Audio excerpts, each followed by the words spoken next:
Nama saya Afrizal Raski, saya dari Sidoarjo. Saya mewakili Amnesty Indonesia Chapter Universitas Negeri Surabaya. Wow, Universitas Negeri Surabaya. wow, gila. Semudah ini sudah ada di tempat-tempat yang luar biasa. Saya merinding sampai gitu.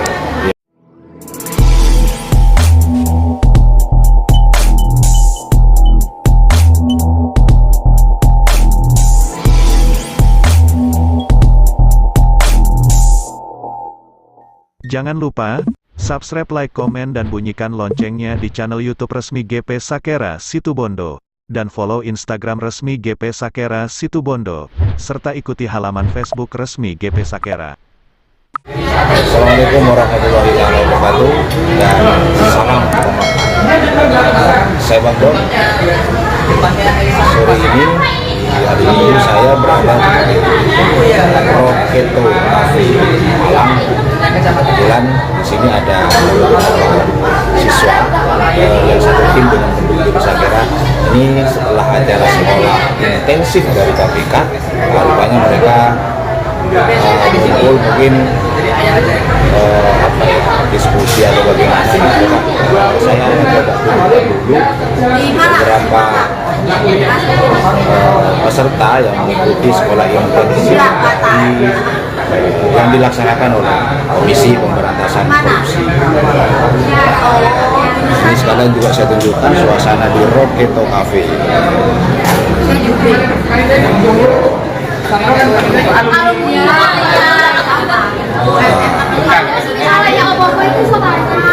Oke, ini beberapa peserta ya. Nah, ini yang lagi tim terbaiknya. Bu Bendum, coba kenalkan teman-temannya dulu, Bendum. Oh ya, untuk keluarga apa ya? Anu ya, Pemangkar apa sini Mas? Hah? Sampai lali loh. Soalnya biasa. Tim Pemangkar. Enggak, biasanya kita salam untuk apa pegiat-pegiat korupsi yang ada di Indonesia ya biasanya. Perkenalkan ini kebetulan anggota semua pendidikan dari KPK. Sama Mbak ini. Halo.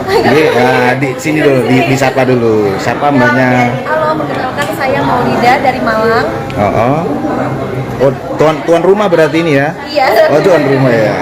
Halo, nama saya Hoifat Handayani, biasa dipanggil Lili dari Kabupaten Malang. Kabupaten Malang juga. Oh, tuan rumahnya ada dua ini ya di sini ya. Coba mbak yang satunya. Halo, nama saya Leni Amalia, panggilannya Leni, saya dari Blitar. Blitar. Ya. Oke. Nah, ini masing ganteng ya. Salam anti korupsi. Wah, gini wes kalau sudah jadi siswa sekolah di KPK gini ya. Harus. Perkenalkan, nama saya Hamim Rijal, asal Malang. Oh, Malang ya. Iya, Oh, siap. banyak tuan rumah di sini ya. Oh iya. Nah, itu masih yang pakai kacamata sama kayak Bang Don ini, Bro. Saya Muhammad Arif Saifullah, bisa dipanggil Arif dari Gresik. Gresik. Kursi. Nah, ini kalau yang Mas satunya. Satunya namanya apa ya? Asli dari Lamongan. Lamongan. Lamongan kota. Soto Malang. Nah, ini mbaknya. Lihat lawan laporkan. Hai, saya Hawa Ayam Pilafi, asal dari Kabupaten Blitar. Blitar ya. Ya. Berarti di sini ada dua orang dari Blitar ya. Ya. Oke. Tapi sebenarnya banyak. Cuma banyak yang langsung pulang. Iya. Nah, ini saya ingin tanya satu hal aja. Gimana kesannya ikut sekolah intensif KPK ini? Mungkin ada yang mewakili. Ayo Mas Hamid. Ayo. Oh, ya tuan rumah ini ya. Lihat kamera dong. Lihat sini dong, Mas. Oke, baik. Kesan pertama yang saya itu ikut KPK ya. Awalnya itu sebenarnya mau menguji KPK itu apa ya ini bilang di YouTube nggak apa ini. Sebenarnya niat saya ikut ikut sekolah ini sebenarnya ada masalah internal di KPK itu, saya pengen tahu isinya apa aja di sini. Awalnya ya, sehingga Awalnya mau ikut itu, ya, sehingga mau ikut ya. Setelah ikut ternyata saya tidak menemukan hal tersebut di KPK karena memang keprofesionalan dari petugas KPK itu sendiri. Jadi saya mengikuti itu jadi lebih paham aja. Keprofesionalan, integritas itu harus dijaga. Mungkin itu sih kita sih kesana ya. Kesannya setelah ikut sekolah intensif ini? Ya lebih tahu lebih dalam aja tentang KPK. KPK tentang Iya. hukum ya? Iya. Mungkin itu aja sih dari saya. Mungkin ada tambahan. Mungkin ada yang mau nambahin ini? Yang perempuan. Oh, perempuan ya? Oke, coba saya mendekat dulu, Bro. Nah, biar jelas suaranya. Sekolah itu kurang kami kurang dekat. Oh, kurang jelas ya. Yang Oke. diselenggarakan ini sangat bermanfaat menurut kami dan sangat berkesan karena kami merasa dilibatkan untuk ikut dalam memerangi anti korupsi. Juga supaya kami ini bisa menjadi duta anti korupsi yang bisa menyampaikan langsung kepada masyarakat dan aspirasi kami sehingga informasi ini tidak hanya berhenti atau stuck di kami aja tapi disebarluaskan ke seluruh lapisan masyarakat. Itu sih, terima kasih. Oke, terima kasih Mbak E. Nah, selain yang di sini juga ada dua orang lagi yang kebetulan lagi bersama dengan Bang Ipul ya. Nampaknya ini ngobrol santai atau serius ini? Saya perhatikan mulai tadi kayaknya asik gitu Bang. Santai ya. Oke. Daripada berdiri ya. Siap. Nah, saya coba geser kursinya aja dulu biar keren. Ya. Mudah-mudahan aja suaranya nyampe. Assalamualaikum warahmatullahi wabarakatuh. Salam. Dan salam Mamangkar. Salam.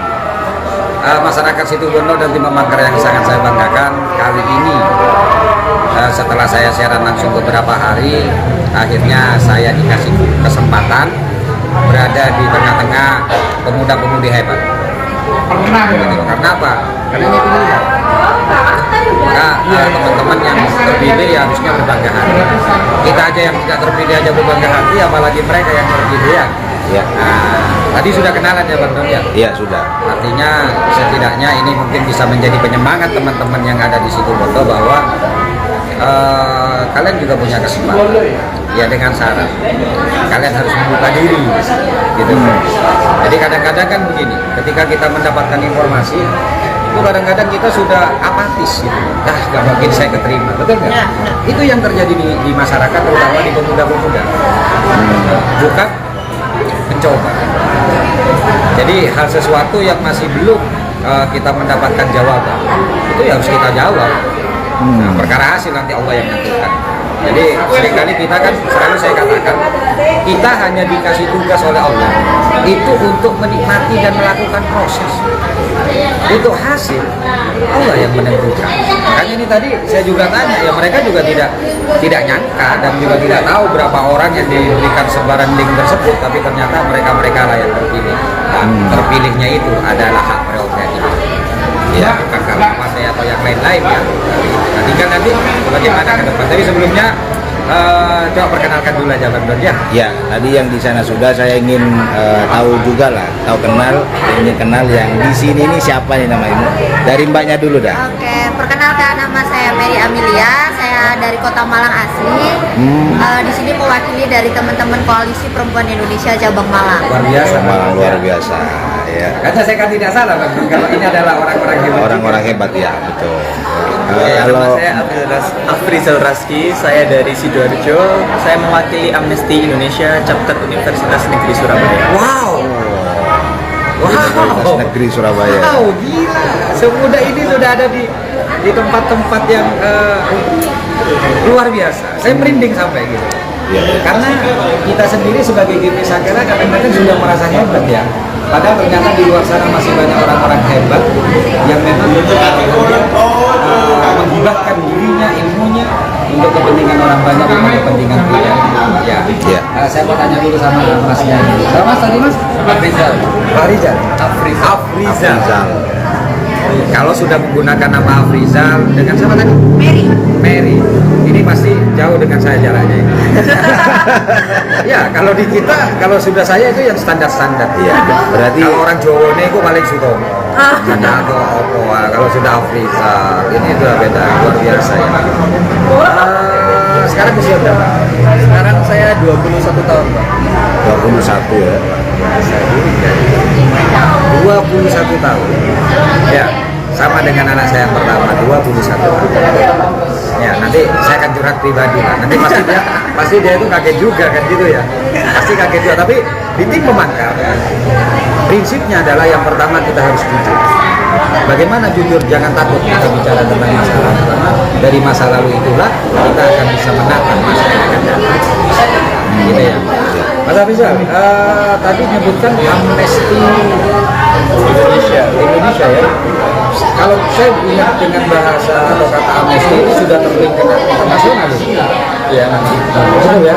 Karena ada beberapa CLS yang dilakukan, citizen lawsuit itu selalu menggunakan bahasa amnesti. Bahkan amnesti ini merupakan pelarian terakhir ketika warga Indonesia, warga negara Indonesia itu tidak mendapatkan hak hukumnya di Indonesia, maka amnesti itu biasanya yang dilakukan. Betul seperti itu.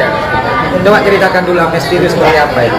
Jadi Amnesty Indonesia itu dia merupakan kelahiran dari Amnesty Internasional, di mana secara garis besar kami berjuang terhadap pemenuhan hak asasi manusia.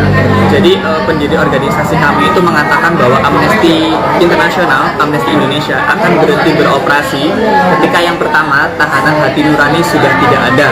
Terus yang kedua ketika penjara tempat penyiksaan tahanan sudah tidak ada. Terus yang ketiga ketika ICCPR dan juga UHAM itu sudah diterapkan di masyarakat global, maka disitulah peran kami berakhir. Tapi sampai sekarang nilai-nilai mengenai hak asasi manusia itulah yang terus kami perjuangkan, karena kami mencegah kesewenang-wenangan dari pemerintah terhadap rakyatnya sendiri, dan juga yang paling penting adalah kami tidak berafiliasi dengan organisasi parpol politik, ekonomi, dan juga keuangan yang lainnya. Independen ya? Ya, Independen. Nah ini biar agak dekat ya Bang Doni ya. Mas Afrizal, saya juga tertarik ini.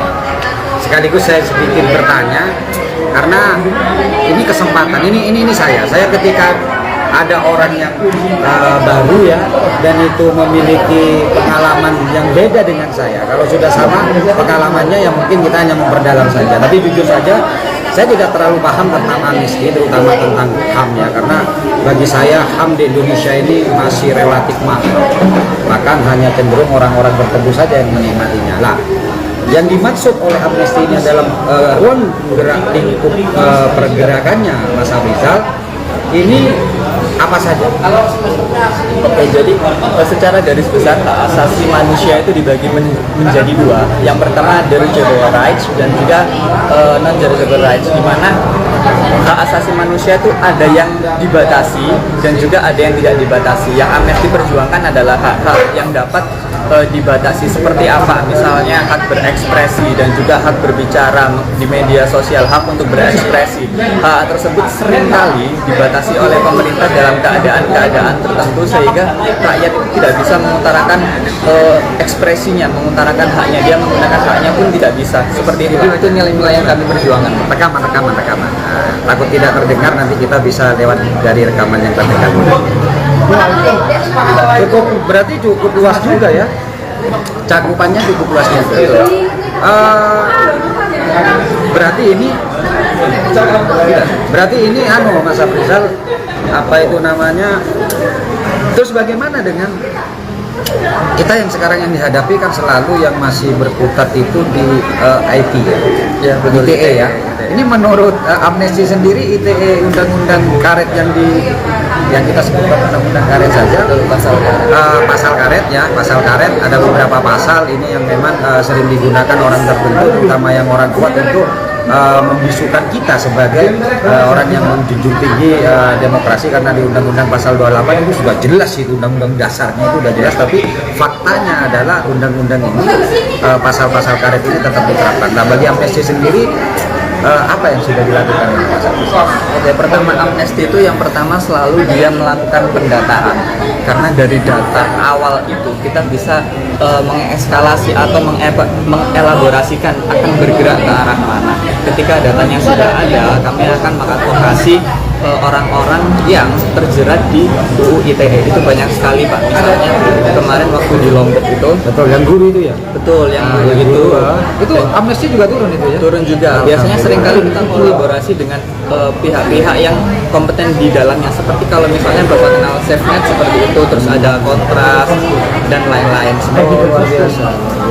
Terutama tentang aktivis-aktivis Pak, kayak Raffio Patra dan Dilaksono seperti yang ketika dia bersuara atau berekspresi di media sosial lalu dibungkam dengan itu, maka disitulah kami bergerak. Ini kayaknya GP Sakera akan juga mempunyai kas untuk bisa berkolaborasi juga ya, karena jujur saja GP Sakera hanya lingkap lokal, sehingga kadang-kadang kita bersuara itu tidak kurang terdengar di pusat, apalagi di nasional gitu loh. Jadi bisa ya, mungkin nanti kita bisa berkolaborasi, karena kalau GP Sakera ini sifatnya umum, Mas Afrizal. Untuk masalah pergerakan terhadap legislasinya apa juga ada. Artinya ketika anggota dewan itu sedang akan ada perumusan, terutama tentang HAM, ini ada nggak itu? Ya, menarik. menarik. Ya biar kita juga tahu kan ya.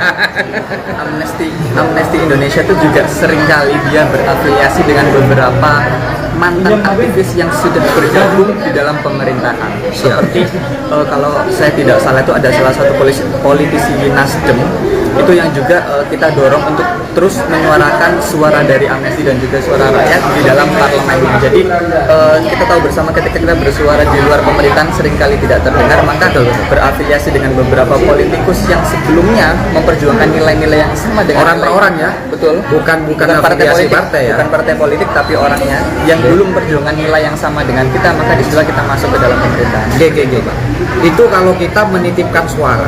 Maksud saya yang lain itu adalah apakah amnesti itu juga sering digunakan untuk uji publik ketika dewan atau mungkin pemerintah itu akan mengeluarkan rancangan undang-undangnya? Pernah nggak? Ya, sering publiknya. Kita hampir setiap dari kebijakan pemerintah itu kita mengeluarkan semacam laporan kajian awalnya seperti itu Pak. Jadi kita bergerak itu bahkan sebelum kebijakan tersebut disetujui, seperti RUU PKS tahun kemarin waktu pemerintah berencana mematikan internet di Papua dan lain-lain tentang pembunuhan di Lockdown itu ya? yang gitu seperti itu. Jadi kita sebelum kebijakan itu ditemukan, kita sudah melakukan kajian awal. Luar biasa. Itulah kawan, jadi artinya ini dari Sidoarjo loh, bukan Jakarta loh, tapi dia bisa bersuara. Yang penting adalah bagaimana kita kadang-kadang kan selalu hidup egois. Pokoknya aku. Padahal sesungguhnya ilmu yang kita punya itu juga bisa bermanfaat kepada orang lain, terutama keberanian. Karena kalau kita punya keberanian dan kemampuan, insya Allah ada jalan untuk kita bisa menyuarakan. Ya, betul, mantap. Lanjut. Santai, sini aja. Nah, friend ya, ini adalah tokoh. Kenapa saya katakan tokoh? Karena seringkali kita ya, GP Sakera dibully di daerah bahwa ketika kita bergerak itu kok hanya segelintir orang. Ya memang kita pilih. Kita bukan orang dulu. Kalau pembagian sembako sih mungkin nggak heran kalau sampai ribuan ya. Tapi kalau untuk pergerakan itu memang nggak banyak. Itulah yang sebabnya kenapa GP Sakera itu selalu ingin mencerdaskan masyarakat dan ingin mengetuk hatinya agar kita jangan egois pada diri sendiri, gitu loh ya.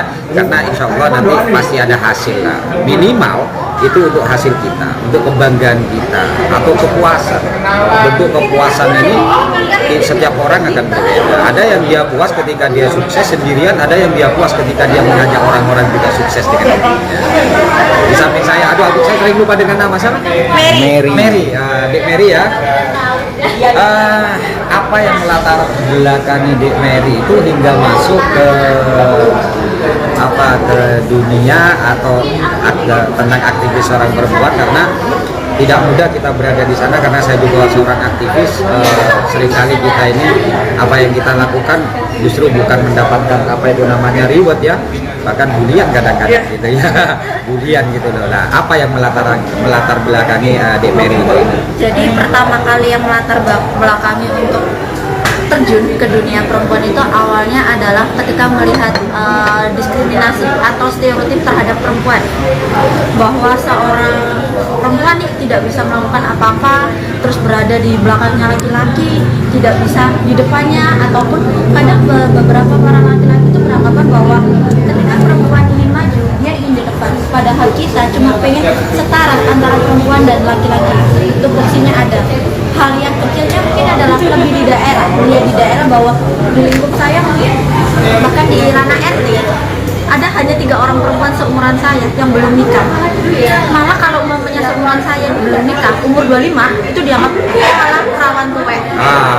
Stigma seperti itu masih ada ya. Dan kalau saya karena jarang ada di rumah karena ada pekerjaan di rumah. Udah dicurigai ya? Dicurigai. Betul. Kebetulan saya melanjut S2 sekarang itu. Alhamdulillah. Dibilang ngapain kuliah tinggi-tinggi ya kok tadi komentar di oma mek umbah-umbah recek-recek seperti itu. Jadi stereotip itu yang membuat oke, saya waktunya turun ke masyarakat, saya mempelajari tentang bagaimana hak dan kewajiban seorang perempuan, bagaimana sih menangani sesama perempuan. Terkadang kan sesama perempuan ini kita bisa jujur apa yang kita rasakan, apa yang perlu ditangani. Oke, mantap ya penjelasannya ya. Oh, ini Bang Don. Jadi seperti inilah yang sesungguhnya yang saya harapkan. Kenapa saya membentuk di situ Bondo namanya tim Serikandi Pemangkas.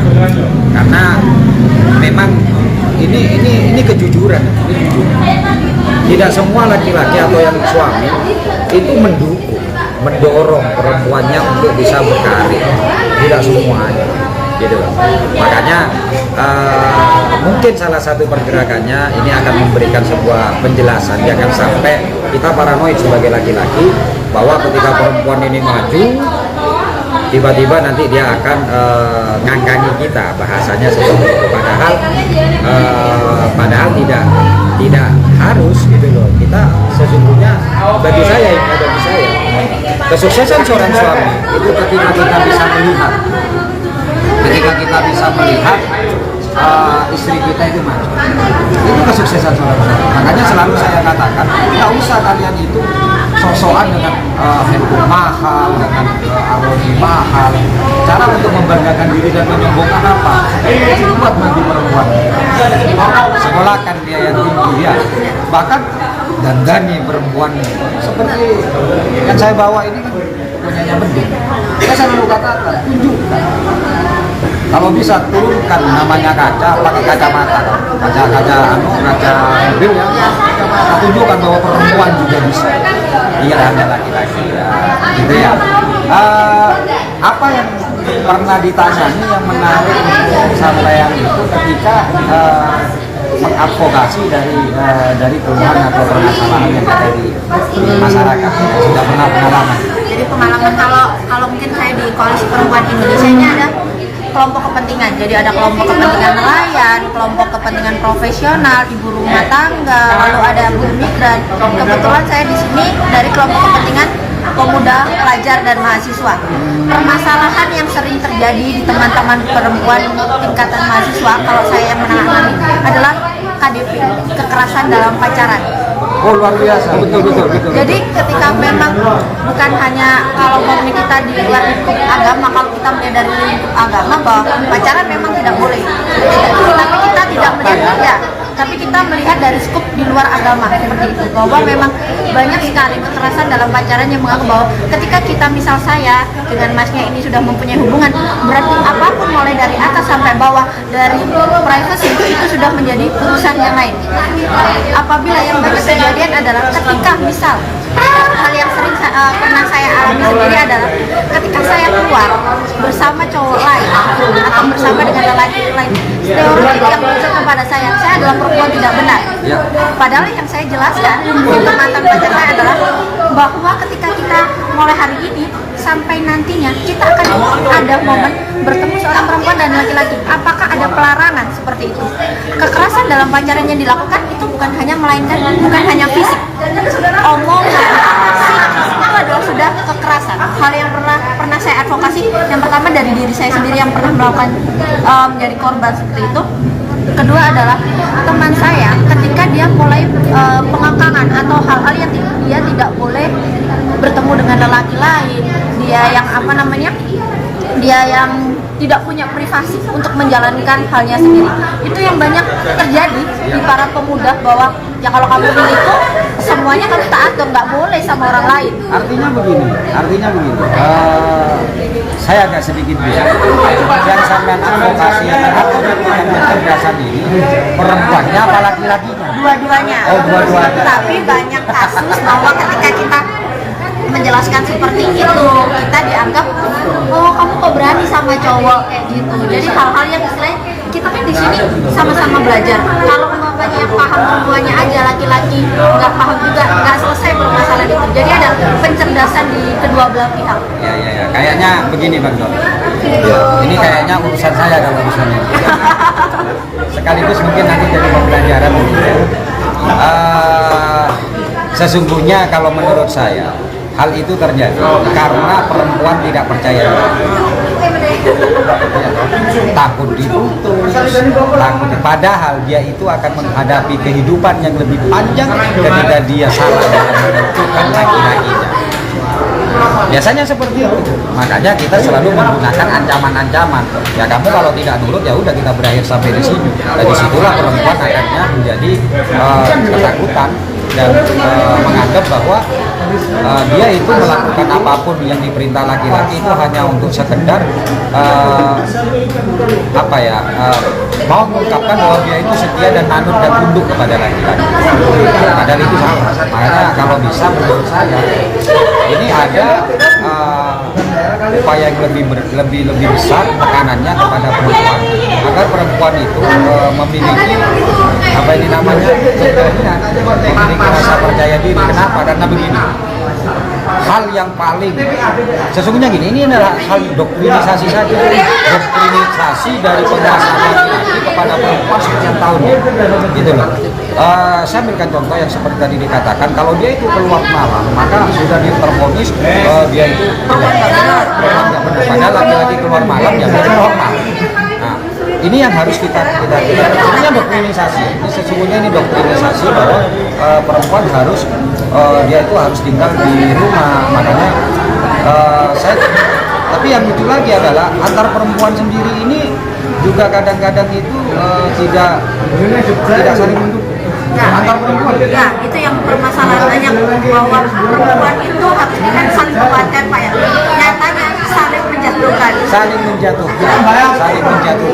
Ini saya berikan contoh karena tadi ini salah satu seorang aktivis sejati itu dia tidak pernah takut untuk membicarakan masa lalunya.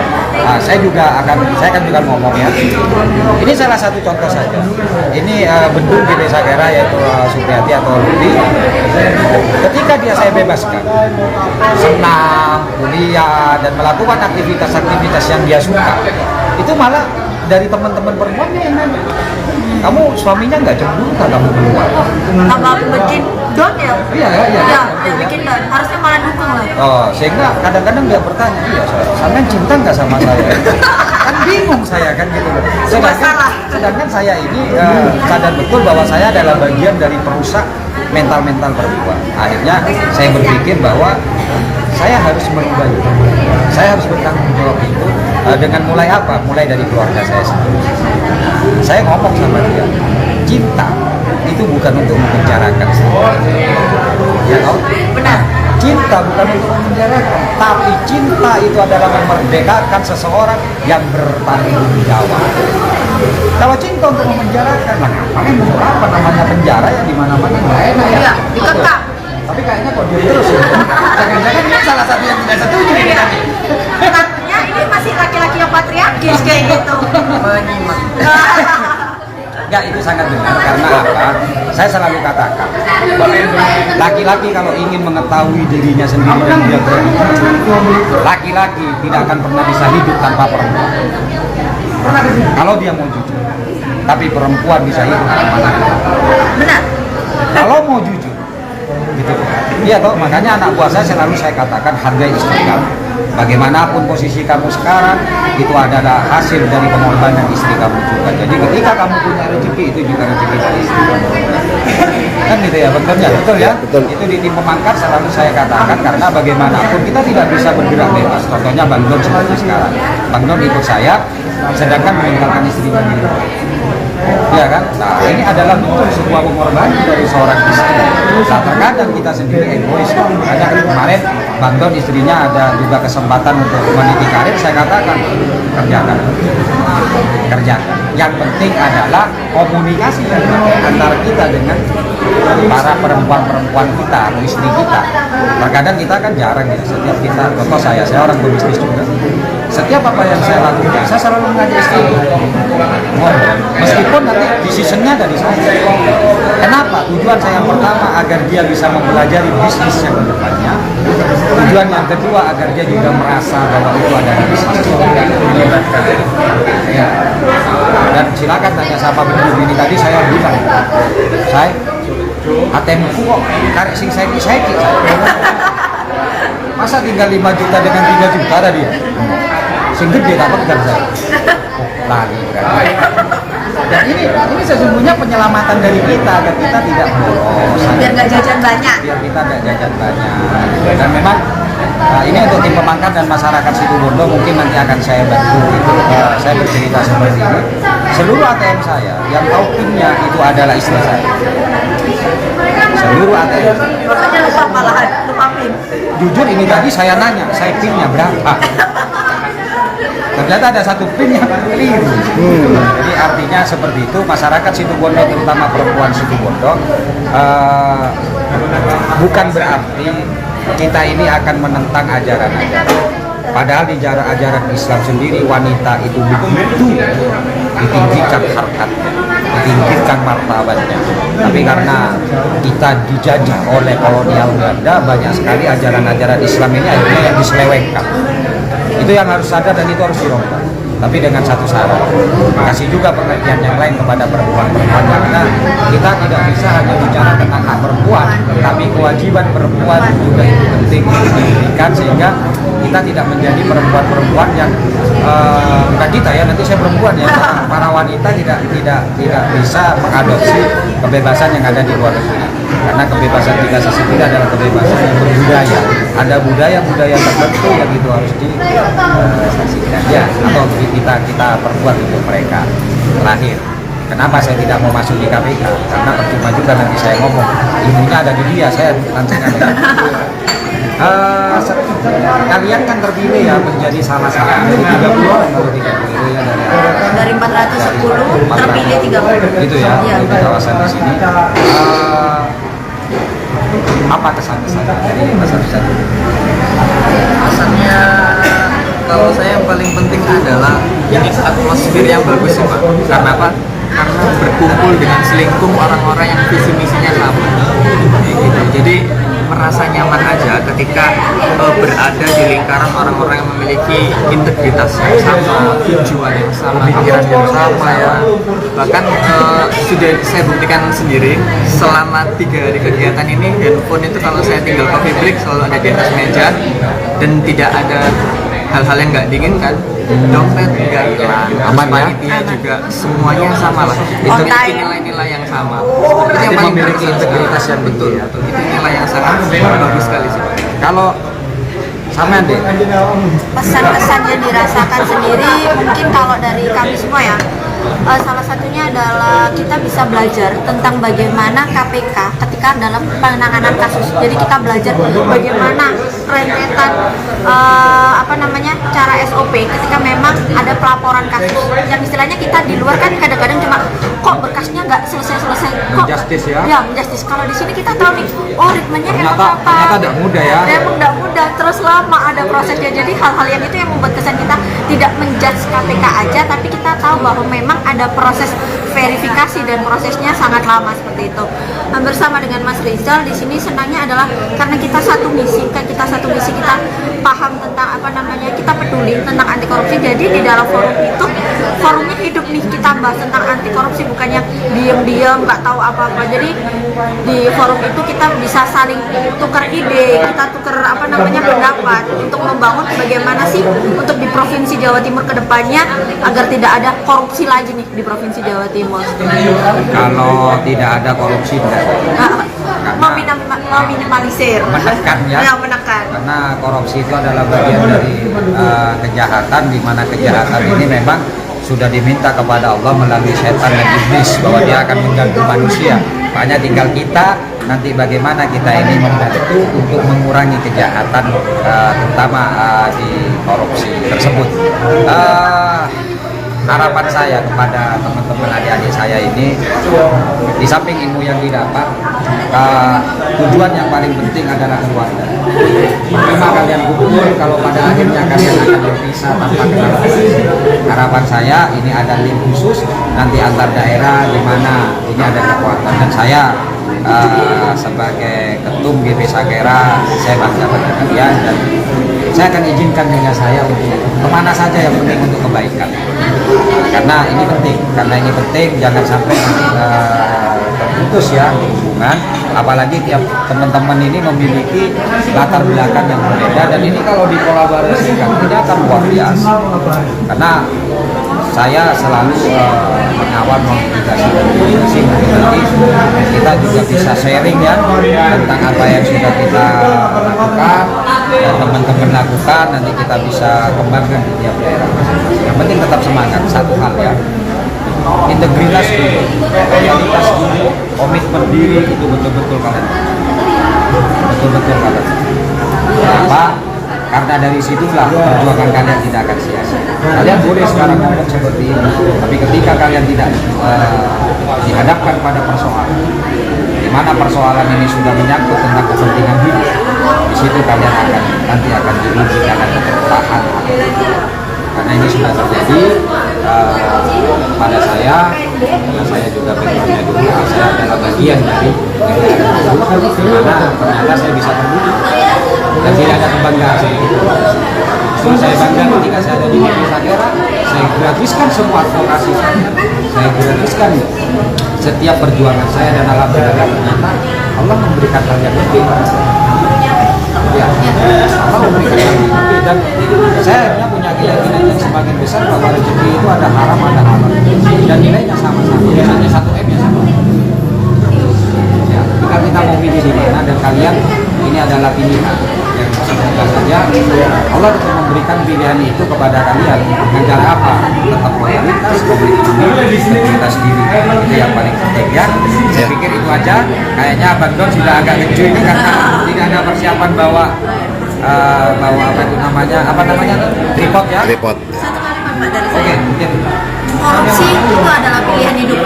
Jika hari ini kita tidak korupsi, belum tentu kita besok tidak korupsi juga. Jadi memang integritas itu harus dipertahankan untuk tiap harinya kayak gitu. Karena kita tidak tahu apa yang terjadi di keesokan harinya. untuk Masnya, closing? Cukup. Artinya begini, kata bayi ya, kata bayi, korupsi itu adalah kebohongan. Maka ketika kalian korupsi kecil hari ini, kalian hidupnya akan mencari korupsi besar berikutnya. Sama dengan kebohongan. Ketika kalian bohong hari ini, besok-besok kalian berpikirnya hanya untuk bohong menutupi kebohongan kali ini. Dari saya, Bang Ipul, Assalamualaikum warahmatullahi wabarakatuh. Waalaikumsalam warahmatullahi wabarakatuh. Dan salam memangkas. Salam wawancara eksklusif ya dengan peserta sekolah intensif dari KPK. Banyak hal yang tadi kita ketahui, termasuk kesan dan kesan-kesan ketika mereka ikut sekolah intensif KPK. Oke. Sementara itu yang bisa saya sampaikan ya. Assalamualaikum warahmatullahi wabarakatuh dan salam